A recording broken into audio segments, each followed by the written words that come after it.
একটি বাসার interior design শুরু করার আগে এই 5টি জরুরি রুলস জানতে হবে যা আপনাকে একটি নির্ভুল বাসার ডিজাইন করতে সাহায্য করবে।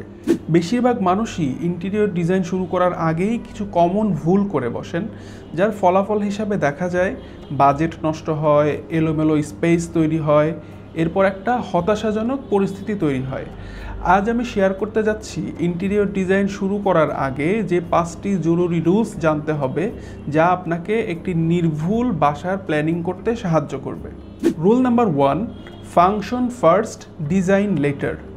ইন্টেরিয়র ডিজাইন মানে শুধু ফার্নিচার কেনা বা ডেকোরেশন করা নয়, এটা হলো সঠিক স্পেস প্ল্যানিং। প্রতিটি রুমের একটি সুস্পষ্ট উদ্দেশ্য থাকতে হবে, কী কাজে ব্যবহার করা হবে, কে ব্যবহার করবে, কখন ব্যবহার হবে ইত্যাদি। কাজ শুরু করার আগে নিজেকে জিজ্ঞেস করুন, এই রুমের মূল কাজ কি?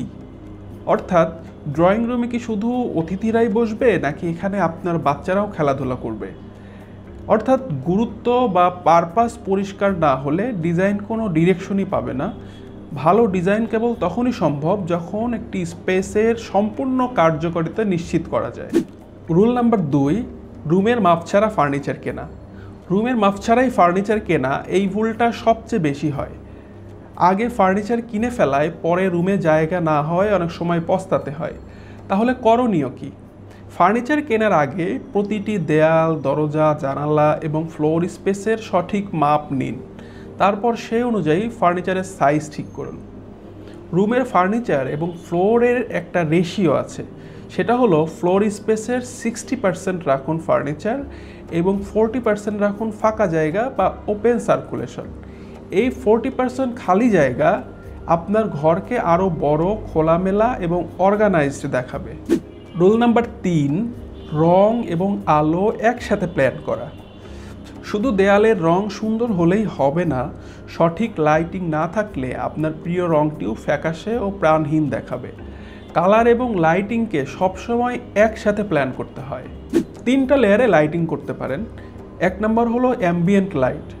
এটা ঘরের মূল ও সাধারণ আলো, যেমন জানালা, সিলিং লাইট, ওয়াল ল্যাম্প ইত্যাদি। এটা মূলত ঘরের ওভারঅল লাইট কভার করে। 2 নম্বর হলো টাস্ক লাইট, অর্থাৎ নির্দিষ্ট কাজের জন্য ফোকাসড আলো, যেমন স্টাডি টেবিল, কিচেন কাউন্টার ইত্যাদি।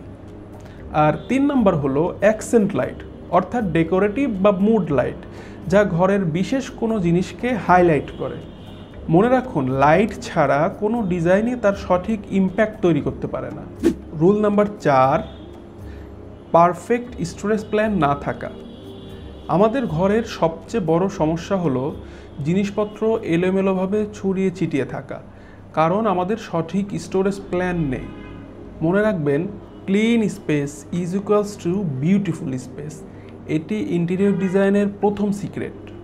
সমাধান হিসাবে বলা যায় বিল্ট ইন স্টোরেজ ব্যবহার করা, যেমন টিভি ইউনিটে, ওয়ার্ড্রোবে বা ওয়াল ক্যাবিনেটে।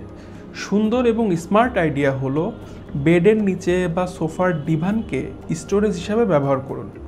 মনে রাখবেন, মাল্টিফাংশনাল স্পেস আপনাকে একটা পরিচ্ছন্ন লুক এনে দিবে। রুল নাম্বার 5, টেক্সচার ও ম্যাটেরিয়ালসে আনুন প্রিমিয়াম লুক। প্রিমিয়াম মানে শুধু দামি জিনিস নয়, বরং প্রিমিয়াম হলো স্মার্ট কম্বিনেশনের ফল। সঠিক টেক্সচার নির্বাচন করতে না পারলে একটা প্রিমিয়াম লুক তৈরি করা সম্ভব না। এই যেমন উড, ফেব্রিক, গ্লাস, মেটাল, এগুলোর কম্বিনেশনে একটা ব্যালেন্সড লুক তৈরি করা যায়। ফাইনাল টাচ এবং টিপস যা ইনস্ট্যান্টলি আপনার বাসাটিকে একটা প্রিমিয়াম লুক এনে দিবে। এই ধরুন, রুমের কর্নারে একটা ইনডোর প্ল্যান্ট, সঠিক কার্টেন বা পর্দা নির্বাচন করা, বা একটি সুন্দর কার্পেট, এটা আপনার বাসাটিকে ইনস্ট্যান্টলি একটা প্রিমিয়াম লুক এনে দিবে। আসলে ইন্টেরিয়র ডিজাইন কঠিন নয়, একটা স্মার্ট প্ল্যানই আপনার ঘরটাকে সবার চেয়ে আলাদা এবং অ্যাস্থেটিক বানিয়ে দিতে পারবে। স্মার্ট প্ল্যানিংয়ের 5টি points: function, measurements, lighting, storage and texture. এই রুলসগুলো ঠিক থাকলেই আপনি সুন্দর, ব্যবহারযোগ্য এবং বাজেট ফ্রেন্ডলি একটা ইন্টেরিয়র ডিজাইন তৈরি করতে পারবেন। আপনি চাইলে আমরা প্রতিটি রুম নিয়ে আলাদা আলাদা ডিজাইন ডেভেলপমেন্ট আলোচনা করতে পারি। কমেন্ট করে জানাতে পারেন কোন রুম দিয়ে শুরু করব। ভিডিওটি ভালো লাগলে শেয়ার করুন। ধন্যবাদ।